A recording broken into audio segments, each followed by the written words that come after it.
인사하겠습니다. 사랑하고 축복하고 존경합니다. 누구의 이름으로요? 예수님의 이름으로 사랑하고 축복하고 존경합니다. 요즘 이제 월드컵 시즌입니다. 근데 우리 한국은 너무나 아쉬운 결과로 인해서 참 시끄럽습니다.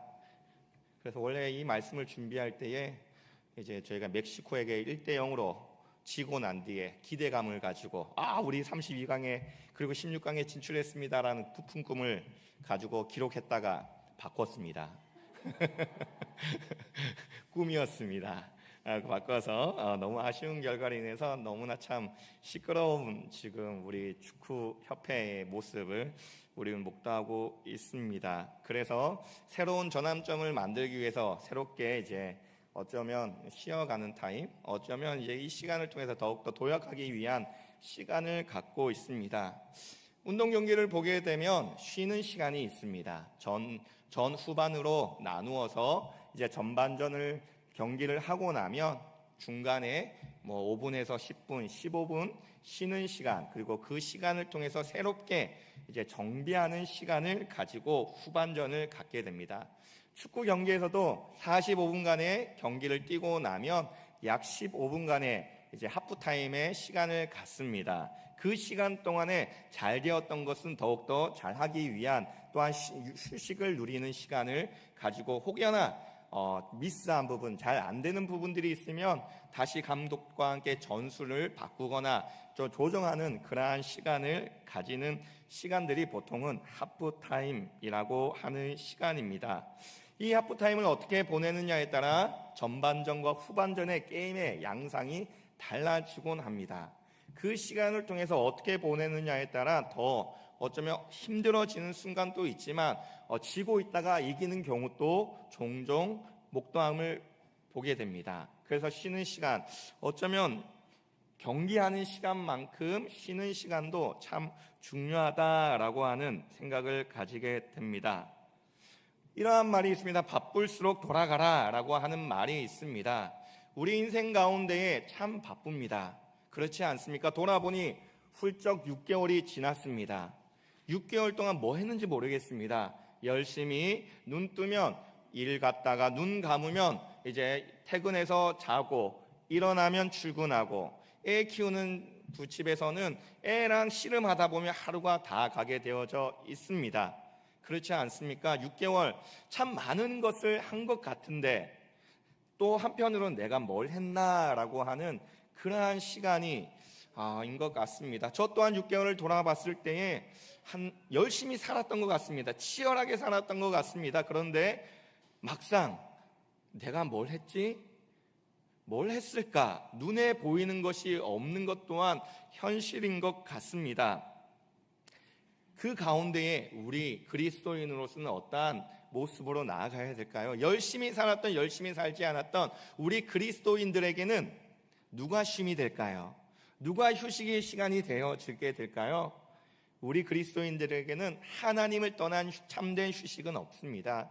하나님을 떠난 안식을 누림이라고 말할 수가 없습니다. 물론 육체적인 쉼은 누릴 수 있습니다. 그 육체적인 쉼을 누림으로 말미암아 회복되어질 수는 있지만 우리 그리스도인들에게는 하나님을 떠난 참된 영혼의 안식은 누림이 없습니다. 여호수아는 이것을 잘 알고 있었습니다. 오늘 본문을 보게 되면 여호수아는 가나안 사람과의 전투를 벌이고 있는 상황입니다. 이들이 있는 곳은 적지입니다. 안전이 보장되는 그러한 곳이 아닙니다. 그들은 정복해 나가야 할 성들이 참 많습니다.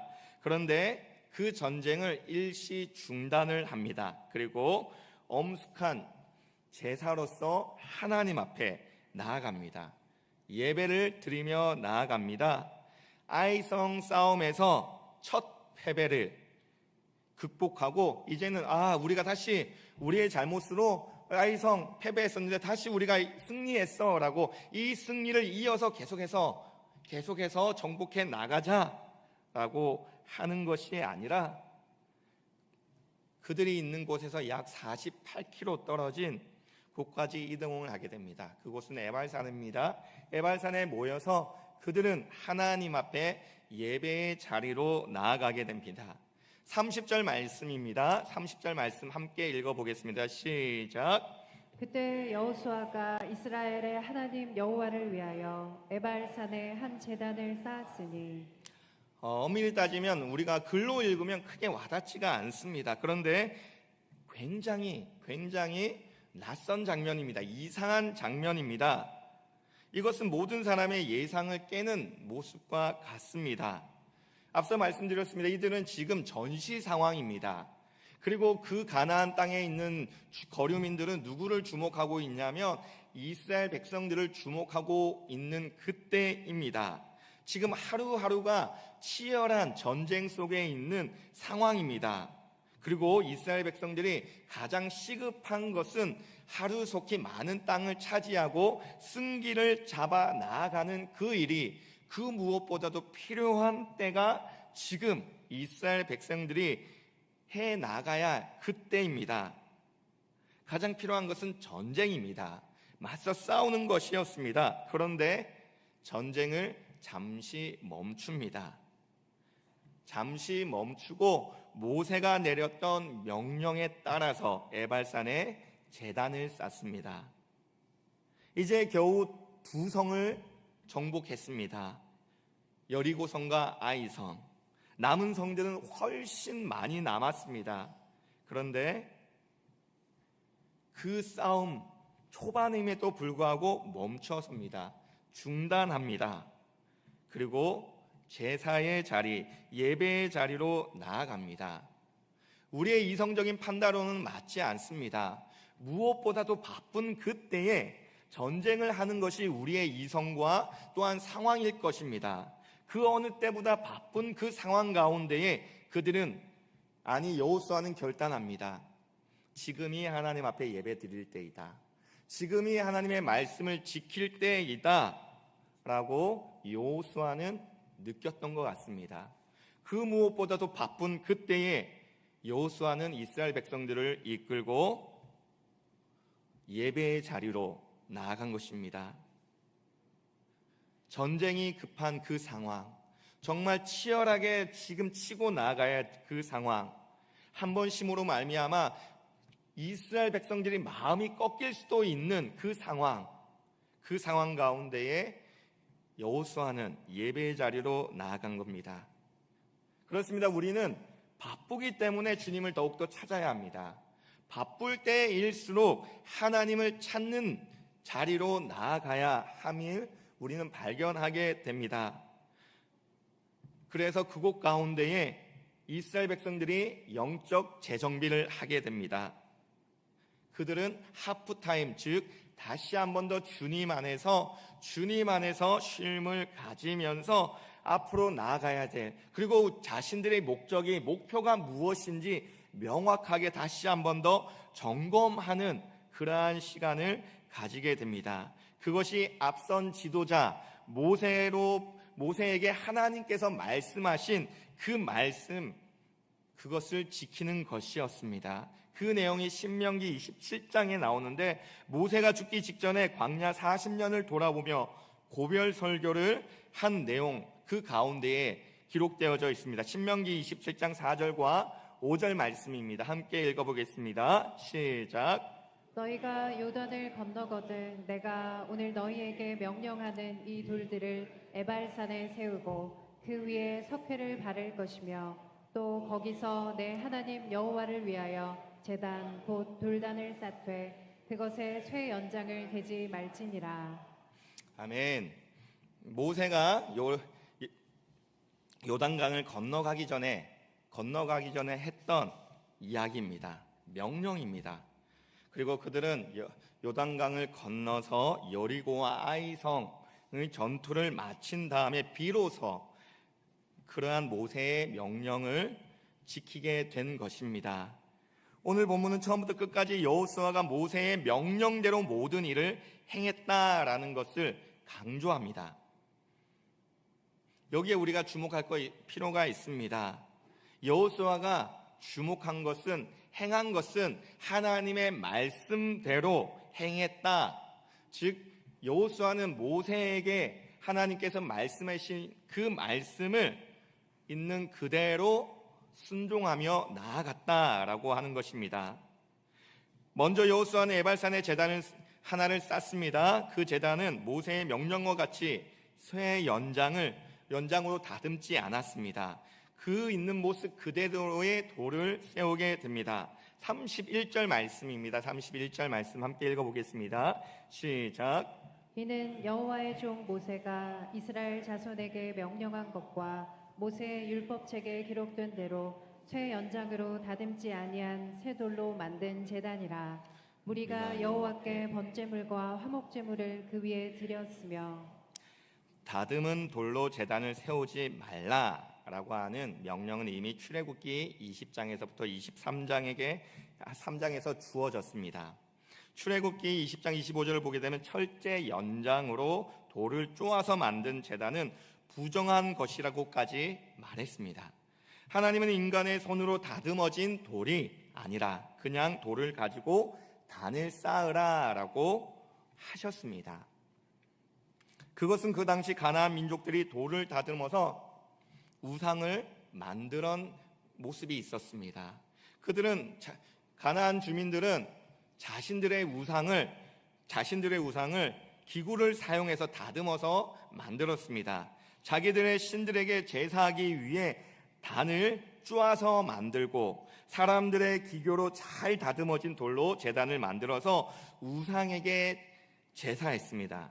그러나 하나님은 그러한 제단을 만들지 말아 했습니다. 그냥 다듬지 않은 자연스러로 제단을 하라라고 말씀하셨습니다. 이것이 무엇을 의미할까요? 하나님은 인간의 손으로 조종되거나 움직이는 분이 아니라는 것입니다. 사람들이 만들어진 그러한 모습의 하나님이 아니다라고 하는 그러한 의미가 내포되어져 있습니다. 사람들이 다듬어진 하나님이 아니라 있는 그대로 하나님 앞에 나오라라고 하는 것입니다. 가만히 생각해 보십시오. 돌로 연장을 잘 다듬어 멋진 제단을 우리는 만들 수 있을 것입니다. 그런데 그 제단을 볼 때마다 어떠한 마음이 들까요? 우와, 이거 저 옆에 각 봐. 와, 정말 잘 깎았어. 이야, 이거 우리가 만든 거야. 우와, 너무나 잘 만들지 않았어. 이야, 이곳이라면 하나님이 정말 기뻐하실 거야. 이 정도에 만들었으니까 하나님이 싫어하지 않을 수도 있을 거야. 라면서 자신들이 만든 것에 뿌듯해하고 자신들의 만든 그것에 취할 수도 있는 그러한 모습이 있을 것입니다. 어쩌면 우리가 교회를 세울 때에 이야, 이 교회 빛깔 번쩍하고 이야, 너무나 잘 만들었어. 여기에 집중을 하다 보면 정말 하나님을 놓칠 수도 있는 그러한 모습일 것입니다. 그런데 하나님께서는 하나님 앞에 예배의 자리로 나올 때에 사람의 돌이 아닌 어떠한 모습이 아닌 그냥 돌 있는 그대로로 나오라라고 이야기합니다. 그것은 하나님께 속해 있다라고 이야기하는 것입니다. 결국은 사람들이 만들어낸 그러한 모습이 아니라 하나님 주권 아래에 있음을 알려주려고 하셨던 것이었습니다. 자기들이 얼마나 잘하느냐에 달렸다라고 하는 뜻이 아니라 하나님 손에 있다, 하나님은 인간의 손에 조정되는 분이 아니다라고 하는 것을 알려주시기 위함이었을 것입니다. 아니, 그것이 포함되어져 있었습니다. 우리에게 주는 교훈은 확실합니다. 하나님은 우리가 바로 있는 모습 그대로를 나오기를 원하십니다. 꾸미지 않는 모습, 가식적인 모습이 아니라 있는 모습 그대로 예배의 자리로 나오기를 원하신다라고 하는 것입니다. 예배의 자리로 나오기 전에 우리는 얼마나 많은 가면들을 쓰곤 합니까? 안 그런 척, 친한 척, 그리고 또 어떠한 문제들이 있어도 나는 고귀한 척, 그러한 가면들을 참 많이 쓸 때가 많이 있습니다. 하지만 하나님 앞에 나올 때는 우리의 어떠함이 아닌 있는 모습 그대로 나오기를 원하시는 분이 하나님이십니다. 그렇다고 오해하지는 마십시오. 그냥 아무것도 하지 마라 라고 하는 것이 아닙니다. 다듬지 않은 돌을 준비하라라고 했을 때 이스라엘 백성들은 돌을 다듬지 않았을 것입니다. 하지만 돌을 찾을 때 그들의 마음은 어땠을까요? 그들이 하나님 앞에 제단으로 바칠 그 돌을 찾을 때의 마음, 대충 길가에 있는 아무 돌이나 취해가지고 하나님 받으십시오라고 준비하지 않았을 것입니다. 그 돌 가운데서도 가장 정말 드리기에 합당한 돌이 무엇일까를 찾고 준비하고 그 돌로 하나님 앞에 나왔을 것입니다. 그 기대하는 마음, 그 찾는 마음 가운데에 하나님 앞에 그 제단을 하나님 앞에 올려드렸을 것입니다. 우리 또한 하나님 앞에 그러한 마음으로 있는 모습 그대로를 나오되 하나님 앞에 드리는 그러한 자세로서 나와야 합니다. 우리가 예배에 나오기 전에 자기가 미리 다 생각해 놓고 자기 마음대로 다 다듬어서 자기의 생각대로 자기의 방식대로 있는 그 모습대로 하나님 앞에 나오는 것이 아니라 내 생각, 내 주장, 내 모습 다 내려놓고 하나님 앞에 나오기를 원하시는 분이 우리가 믿는 하나님이십니다. 우리는 그러한 모습으로 하나님 앞에 나아가야 합니다. 여기에 생각이 없으신 분들이 어디 있겠습니까? 어쩌면 저보다 더 똑똑하시고 더 뛰어나신 분들이 더 많으실 것입니다. 그런데 하나님께서는 찾으시는 것은 우리의 뛰어난 모습, 우리의 뛰어난 계획 이러한 것이 아니라 있는 모습 그대로 나오기를 원하십니다. 우리의 생각과 우리의 방법과 우리의 모습이 아닌 하나님의 말씀대로 하나님의 뜻대로 나오기를 원하시는 분들이 우리가 믿는 하나님이시다라고 하는 것입니다. 하나님 앞에 나올 때에 내 생각들, 내 계획들 오해하지 마십시오. 가지지 말아라는 것이 아니라 그것이 우선순위가 되어서는 안 된다라는 것입니다. 그것 또한 하나님 앞에서 나를 쳐서 깎을 수 있는 그러한 모습으로 나와야 합니다. 그러한 모습으로 먼저 여호수아는 하나님 앞에 나아갑니다. 그 돌로서 그 말씀의 순종함으로 나아갔습니다. 그리고 이제는 그 제단 위에 번제와 화목제를 드리게 됩니다. 번제와 화목제, 무슨 것을 의미하게 될까요? 신명기에 모세가 번제와 화목제로 드리라라고 미리 말했습니다. 번제라는 것은 희생제물 전체를 불로 태우는 제사입니다. 하나님을 향한 전적인 헌신을 목적으로 하는 것이 번제입니다. 우리의 삶을 하나님 앞에 전적으로 드리겠습니다, 헌신하겠습니다 라고 하며 번제로서 하나님 앞에 나아갑니다. 그리고 화목제는 인간과 하나님 사이의 화평과 교제를 의미합니다. 제물로 바쳐진 고기의 기름만 제단 위에 드려져 태우고 나머지 고기는 그리고 백성과 제사장이 함께 나눠 먹는 제사였습니다. 여기서 번제와 화목제는 하나님의 뜻이 무엇일까요? 왜 그렇게 드리라라고 말을 했을까요? 한마디로 번제와 화목제를 통해서 하나님을 향한 전적인 헌신을 다짐하고 하나님과의 관계를 깊이 할 뿐만 아니라 백성들과의 서로와 서로 간의 교제와 사랑을 더욱더 새롭게 다져라라고 말씀하신 것입니다. 전쟁 가운데 그들이 모여서 가장 시급하고 바쁜 그때에 다시 한 번 더 하나님이 어떠한 분이신가를 묵상하고 생각하며 그 앞에 헌신하겠다 다짐하며 하나님과 인간과의 사이 그리고 너와 나와의 사이를 다시 한 번 더 하나님 앞에서 재정립하는 그러한 시간을 가지고 있습니다.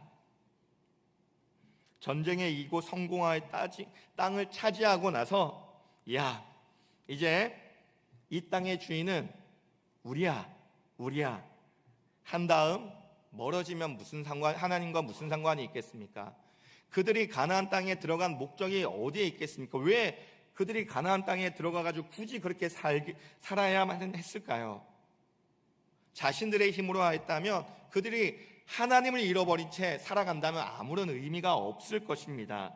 하나님께서는 가장 바쁜 그때에 그것을 다시 한 번 더 상기시키시고 그것을 다시 한 번 더 하나님 안에서 결단하는 그러한 시간을 가져라라고 말씀하신 것입니다. 이스라엘 백성들에게는 가나안 땅을 정복하는 것이 주 목적이 아니었습니다. 그들에게서 가장 중요한 목적은 하나님과의 관계에 있었습니다. 그들은 그 땅에서 하나님만을 바라봐야 됐고 하나님을 의지하는 그러한 것이 목적이었습니다. 땅이 목적이 아니었다라고 하는 것입니다. 그래서 그 상황 가운데에 말씀대로 말씀에 의지하여 하나님의 집중하는 그러한 시간을 가졌습니다. 우리는 한 해의 반을 지나갔습니다. 참 바쁜 상황이었습니다. 취업하랴, 직장 생활하랴, 또한 직장에서 버텨내랴, 또한 무언가를 이루어내랴, 또한 삶을 살아가랴, 그리고 또한 치열하게 지금 부족한 부분을 채워가랴, 참 바쁜 한 해를 살아갔습니다. 그 가운데 우리 성도님들 가운데에 예배 얼마만큼 중요하게 여기며 삶을 살아갔습니까? 물론 예배 빠지지 않고, 이 자리에 나오신 분들은 예배에 빠지지 않고 정말 중요해라고 생각하며 나오시며 하나님 앞에 집중하는 우리 성도님들이실 것입니다. 그런데 그냥 나오는 것이 아니라 하나님 앞에 있는 모습 그대로 가장 바쁜 그때에 그 시간 하나님을 찾고 하나님 앞에 나오는 모습이 우리 가운데에 필요하다라고 하는 것입니다. 후반기를 살아갈 때, 올 한 해 후반기를 살아갈 때에 또한 그 시간마다 우리가 점검해야 될 부분들이 하나님 앞에 나와서 다시 회복되면 시간들이 필요하다라고 하는 것입니다. 이 시자리에 나오신 분들, 생각이 없어서 할 일이 없어서 나오신 분들은 안 계실 것입니다. 시간이 남아 돌아서 오신 분들이 안 계실 것입니다. 참 많은 그때에 나오셨을 것입니다. 그렇다고 한다면 나오는 것에서 그치지 말고 이젠 더 나아가 하나님 앞에 집중하며 있는 모습 그대로 하나님은 다시 내가 어떠한 삶을 살았는가를 돌이켜보며 다시 전진해 나가시는 저와 성도님들이 되시기를 축원드립니다. 더 나아가 내 생각, 내 방법 그대로 나아가려고 하는 것이 아니라 하나님 어떻게 할까요? 어디로 갈까요? 무엇을 할까요? 하나님을 의지합니다. 내 생각보다 하나님의 말씀 가운데에 서게 하여 주옵시고 말씀에 순종하겠습니다 라고 하는 그러한 마음으로 우리는 하나님 앞에 나아가야 합니다. 그러할 때에 우리는 올바른 목표를 설정할 수 있습니다. 우리의 방향성을 잃어버리지 않을 수가 있습니다. 하나님 앞에 집중하지 않는 그 순간 교회 안에서도 목표와 방향성을 잃어버리게 됩니다. 교회 또한 하나님을 잃어버리는 순간에 방향성과 목표를 잃어버리게 됩니다. 우리의 가장 우선적인 것은 하나님 말씀대로 말씀에 의지하여 말씀 가운데 나아가는 것입니다. 언제? 한가할 때가 아니라 바쁘면 바쁠수록 하나님 앞에 나아가야 합니다. 이것이 우리 그리스도인들이 하프타임을 살아가는 삶인 것입니다. 그리스도인들에게 하프타임은 하나님과의 시간을 갖는 것입니다. 온전하게 하나님과의 시간을 억지로라도 만들어서 드려주시는 저와 성도님들이 되시기를 소망합니다. 여호수아는 이스라엘 백성들에게 이제는 제사를 드리고 난 뒤에 율법을 도래에 기록하고 그리고 모든 사람들에게 율법을 낭독했습니다. 하나도 빠짐없이 낭독을 하게 됩니다. 유명한 베스트셀러 중 나니아 연대기와 순정한 기독교를 집필한 우리 C.S. 루이스가 있습니다. 그가 이러한 말을 했습니다. 인간의 최대 존엄성은 주도권이 아니라 반응에 있다. 자기가 주도권을 잡고 막 나아가는 것이 아니라 하나님이 인도하실 때 믿음으로 반응하는 것이다 라고 말한 것입니다. 내가 주도권을 잡고 내가 막 나가는 것이 아니라 하나님 손에 주도권이 있습니다. 하나님 말씀하여 주시옵소서. 그 말씀에 반응하는 것이, 반응하는 삶이 인간이 최대한 존엄성이다 라고 말했습니다. 그런데 많은 경우 우리는 이렇게 말합니다. 주여 들어주옵소서. 주의 종이 말하겠습니다. 주여 들어주시옵소서. 그런데 우리 그리스도인들은 주여 들어주옵소서, 주의 종이 말하겠습니다라고 하는 것이 아니라 주여 말씀하여 주시옵소서. 주의 종이 듣겠습니다. 주의 종이 듣겠습니다. 우리 그리스도인들은 하나님의 말씀에 듣는 하나님의 자녀인 것입니다.